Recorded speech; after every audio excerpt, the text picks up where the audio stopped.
अगर आप लड़के वाले हैं और आप लड़के की शादी करने जा रहे हैं तो ये वीडियो आपके लिए बेहद खुशखबरी भरा हुआ है।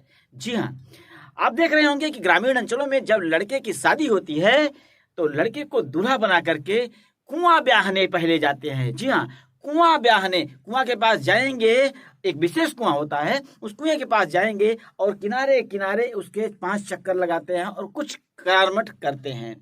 तो अगर आप भी लड़का ब्याहने जा रहे हैं इस डिजिटल इंडिया में तो आपके लिए बेहद खुशखबरी है कि अब आपको कुएं तक दूल्हे को लेकर के जा करके कुआं ब्याहने की झंझट आपके लिए खत्म हो रही है, क्योंकि आ गया है डिजिटल इंडिया का नया प्रोग्राम।